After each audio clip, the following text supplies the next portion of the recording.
Hi, welcome to Attainable Green, where plants are awesome and so are you. I'm Jess, and today we will be talking about this lovely Bratonia Shelob Tolkien. It's been in bloom for a month already, and it still looks good. I didn't expect this orchid to bloom since I moved to a new location, and it needed to adjust to the new environment. The previous new growths were smaller than the original ones, and one pseudobulb had some pleated leaves due to a lack of hydration and humidity at one point. Still, it wanted to bloom, and the flowers and spike are not as impressive as it could have been if it was given constant care, but it's still lovely. There are 2 spikes, one with 4 flowers and another with 3 flowers. The flowers themselves are fleshy and thicker than it seems. The flowers on the 2 spikes opened completely in less than 3 days during a recent heat wave, and I removed it from the windowsill and placed it in a slightly cooler location so that the blooms last longer. It has a spicy, peppery fragrance that can spread to a few feet away. It's not overly powerful, but it's definitely not subtle.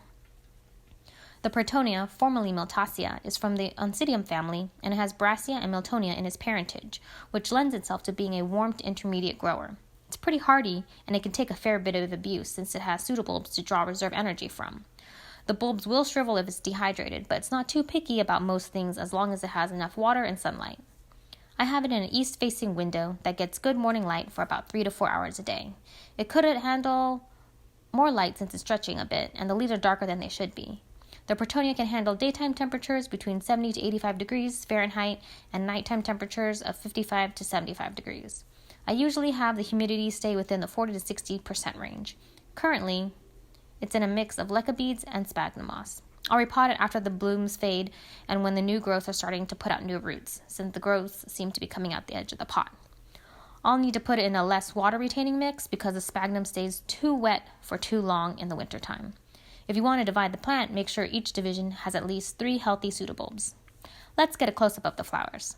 The flower size is about 4 inches by 3 inches. I love how the petals and sepals have a spidery look to them thanks to its Brassia parentage. The petals are a spotted burgundy brown color with an orange or yellowish tinge to it. The lip is spotted with a muted pink background and yellow on the edges. In the center, it has a green anther cap with white in the back and a tongue of yellow and burgundy stripes in the column. The blooms emerge from an immature pseudobulb, and it can flower at any time once the pseudobulbs grow to a certain size. The mature pseudobulb is about 3 inches long, and the leaves can grow fairly large, about a foot or so. The leaves feel like a strappy succulent. The color can range from a light yellow-green to a darker, more saturated tone depending on the light levels. The plant itself is quite compact and has a habit of growing up and out of the pot.